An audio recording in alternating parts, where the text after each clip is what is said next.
Pandas DataFrames for visualization. Welcome! Today you will learn how to use the Pandas library for data visualization. You will work with a real dataset, explore it, and create simple charts step by step. By the end, you will have real tools for making sense of data and sharing insights. Running the cell now. Before anything else, let us import the tools. Pandas helps us work with tables, and Matplotlib lets us plot charts. Setting a warning filter will help keep our notebook clean. Now we import Pandas, which helps load and work with data. Finally, Matplotlib is what will let us draw pictures and visualize information. Running the cell now.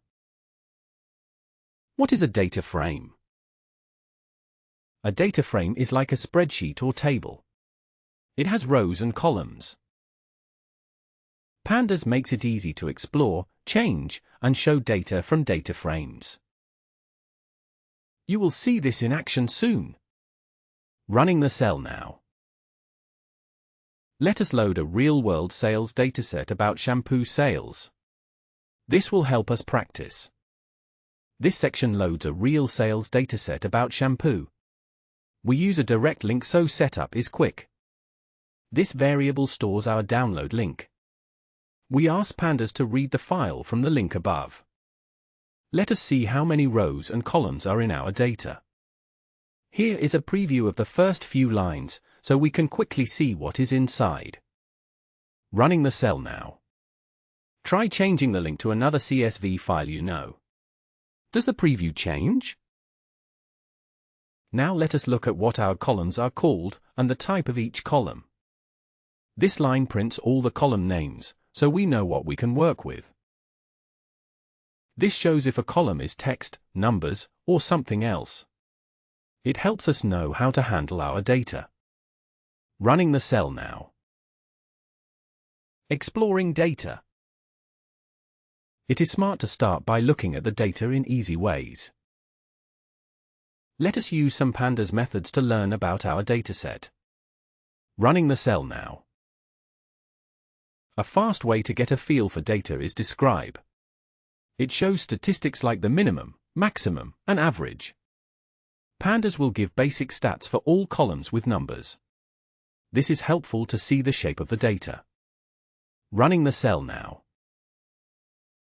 It is the right time to check if there are missing or empty spaces in our data. This command shows how many missing items there are in each column. Running the cell now. Sometimes numbers are loaded as text, which cannot be used for math or plotting. This safely changes sales to numbers. If something cannot be changed, it becomes empty.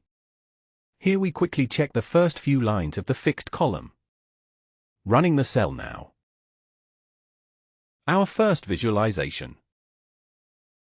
A line chart is a great way to see changes in sales over time. Let us plot monthly shampoo sales. Running the cell now. Now we will draw a line chart to see trends in shampoo sales. Set up the chart to be wider and easy to see. Plotting each month's sales as a dot connected by lines shows how numbers change. Add a title to explain what our chart means. Make the horizontal line show months. Set the vertical label as sales. Adding a grid helps us read the chart. Tight layout removes extra space for a cleaner look. We must show the chart to make it visible. Running the cell now. Try changing a marker to none or test to see different plot styles. Let us see which months had the highest sales. This will sort the table so higher sales come first.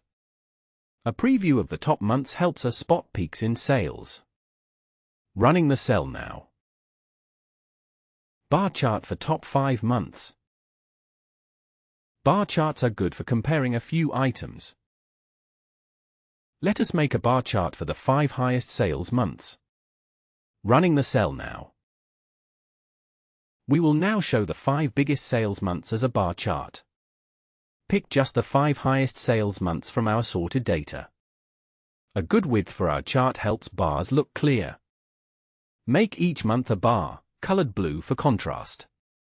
Give a chart title so the story is clear. Label the months for the bottom axis. Label sales from the side so we know what the bars mean. Again, removing extra padding lets the chart stand out.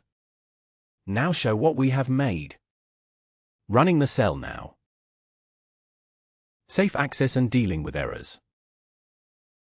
Sometimes you might try to use a column or row that does not exist. Pandas returns an error if something is missing. Let us try and see what happens. Running the cell now. Let us try reading a column that does not exist and see how Pandas responds. Start a block that may raise an error. Ask for a column called a not a column, which is not there. If there is a key error, meaning Pandas cannot find it, this part runs.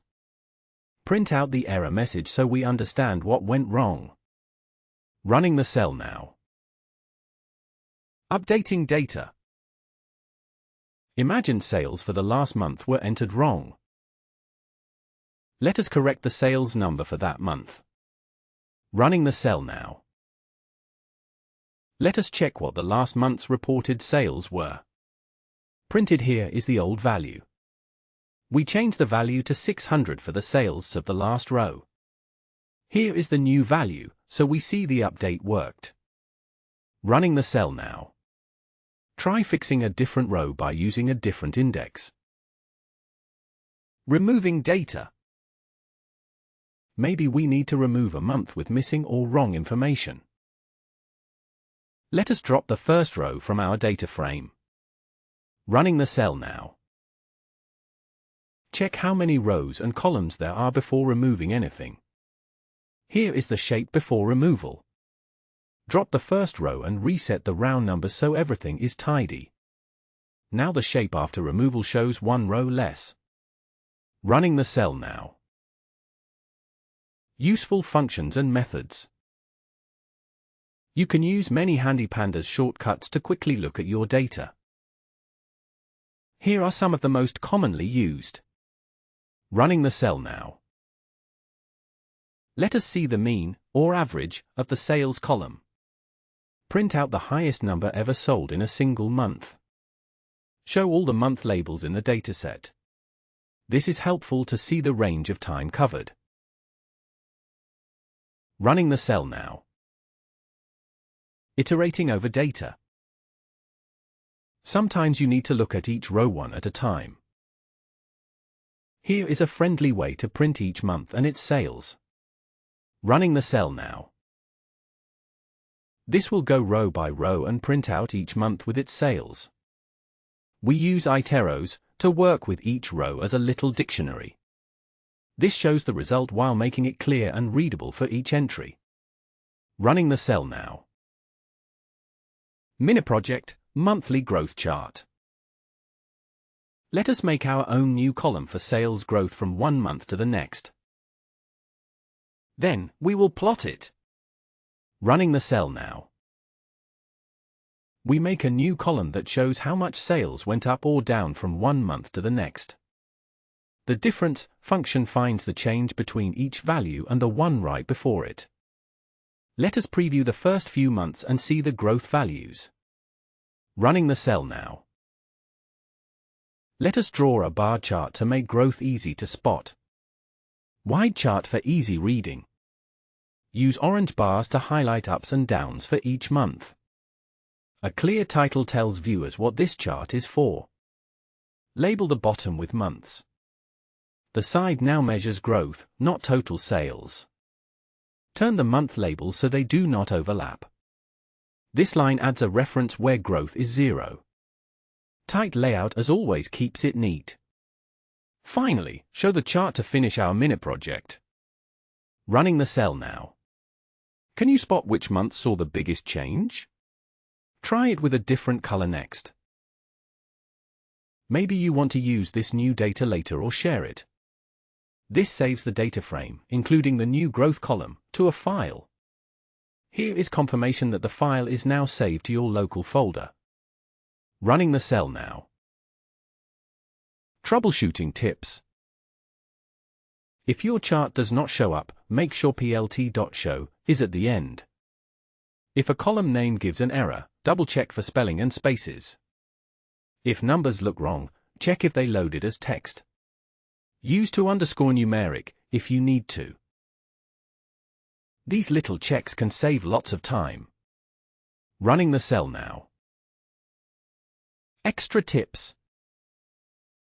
Use df.tail to see the end of your data.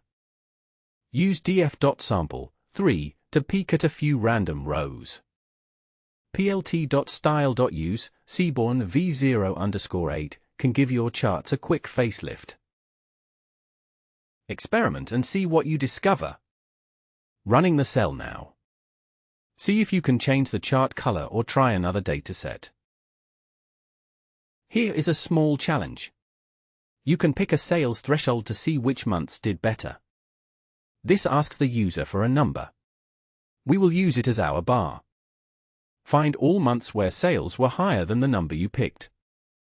Show those special months and their sales numbers. Running the cell now. What if you enter a threshold higher than any sales? Try it. Recap. Today you learned to use Pandas for reading, exploring, and visualizing data from a real sales dataset. You sorted, filtered, updated, and plotted your way through the basics. With a little practice, you can now start to analyze your own data. Running the cell now. Thanks for learning with us. Was this lesson helpful? Please like and subscribe for more beginner-friendly data science guides. Try a new dataset or share what you made in the comments. Running the cell now. What topic should we cover next? Let us know and do not forget to like and subscribe.